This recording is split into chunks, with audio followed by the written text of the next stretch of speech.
What's going on, guys? Welcome back to another Battlefield 3 gameplay. Today I just want to talk about the Battlefield 4 beta.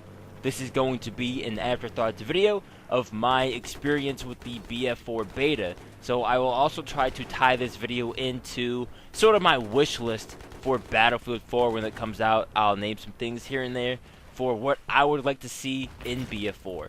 So let's go ahead and get started. The first thing I would like to talk about are the weapons and the balancing. During the beta, I felt that most of the weapons were very easy to use, especially the AK-5 and the AK-12. You know, they had very little recoil, high damage, popular weapons here, and I just felt like I could take these guns, spray them, you know, just spray all day and hit my targets and drop them down. You know, I just want to see these weapons balanced. I want to see every weapon balanced when the game is released, and that's all. You know, I want these weapons balanced. I do not want this to be a repeat of, you know, Call of Duty or Black Ops 2, where you can just go into the game, pick up any weapon, throw a laser sight on it, and just spray your hearts away and end up knocking people down. I do not want that. So hopefully, you know, they add a learning curve to each weapon in Battlefield 4 so that somebody who is new to gaming, somebody that is new to first-person shooters or Battlefield cannot just come into this game and pick up and play. That's what I'm worried of. I do not want players being able to come into Battlefield 4, pick the game up, and play it. You need to have that learning curve. You need to be able to have Battlefield smarts. You know, you need to have your Battlefield senses tingling. You know, you have to become a better player before you can start going like 50-3 all the time, right? That's how I feel. It shouldn't be like Call of Duty, where you pick up and play and boom, you're good to go. You have everything. You're guided. Your hand is held. You know what I'm saying? I do not want that with Battlefield 4. So the second thing that I want to talk about is the suppression.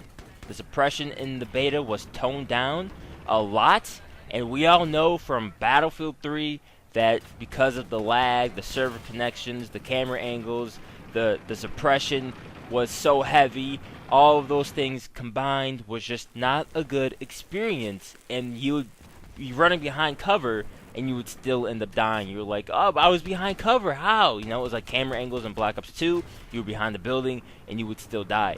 So in the beta it felt very, very toned down, and that's awesome because, you know, the servers felt pretty smooth other than me crashing and my computer not having enough frames. I guess I had like 30 to 40 frames half the time, but yeah, other than that it was smooth, and the suppression was toned down a lot, and I felt like probably 9 times out of 10 when I was getting shot at, I could, you know, run up behind cover and survive, live on to fight another day. So that's pretty cool there. The suppression is toned down a lot, and hopefully it stays that way when the game is released.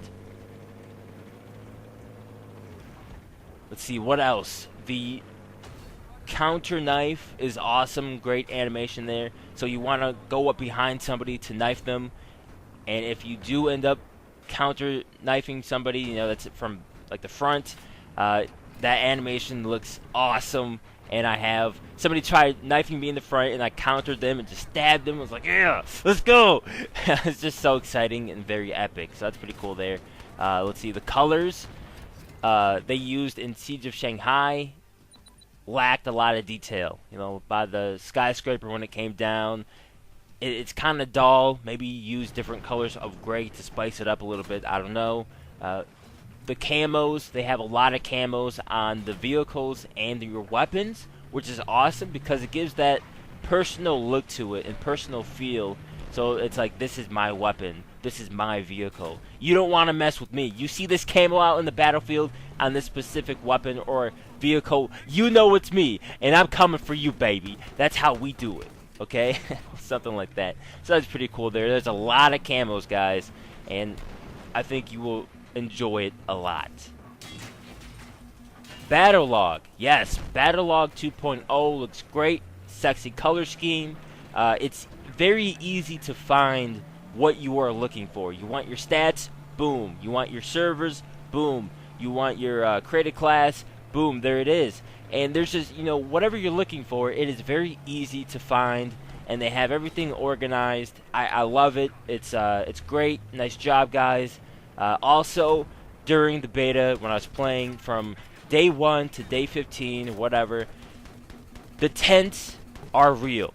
Okay, there are still a large portion of people who just go out and camp on each of the buildings, whatever. If I'm playing Domination, if I'm playing Conquest, if I'm playing the new game mode they added about halfway through, Obliteration, fantastic game mode, by the way. Just 2 teams going at it, and I just feel like so many people come to this beta just camping, and it's just so annoying. I hope something is done to prevent people from camping.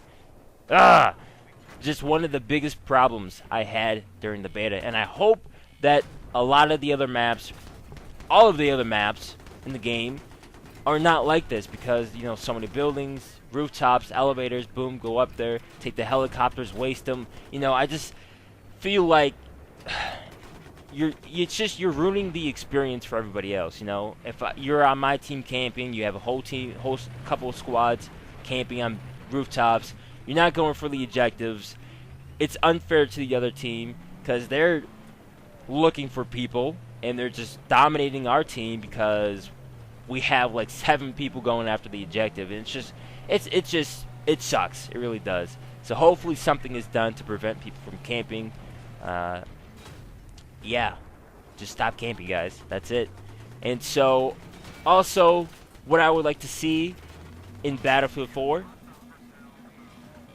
bring back the battle recorder, or theater mode, or make it so that the game does not record all our gameplay, but we can go back in, save it, and just record it with Fraps or Dextory or something of that nature. So hopefully we can have a theater mode, maybe not record it for us, but just so it saves our gameplay. I would really love that. Go back in and see those moments, make those movies, put them up on YouTube. A lot of people would enjoy that, and a lot more Battlefield gameplay would be on YouTube. So brush up the prone block system so that people cannot go prone on walls and have their legs sticking through the walls and whatnot, because that was a huge problem back in Battlefield 3. Somebody would go prone next to a building or next to a container, something, flat surface, and either their legs would stick out through the other side, or they could just go flat up against that surface, and that should not be happening. They should have to be like a prone block, or you have to move up a little bit so your feet are touching the wall. That's just one thing I would like to see in BF4. Also, the hit detection, but they did that. They fixed it pretty much in Battlefield 4 the beta with the suppression and all that stuff. So I feel like the hit detection is pretty smooth, and I just hope it remains the same way when the game is released, or even if they tune it up more, that would be great. And last but not least, better destruction. I know a lot of people are asking for this. This would definitely make Battlefield 4 a better game with all the destruction. Siege of Shanghai, it would be awesome if we could take down each and every one of those buildings because there are so many campers. Boom. Okay, that's it. Thank you guys so much for watching. I appreciate it. Let me know what you think down below in the comment section. I'm WarTank, and of course, as always, in the meantime, have a great time fragging.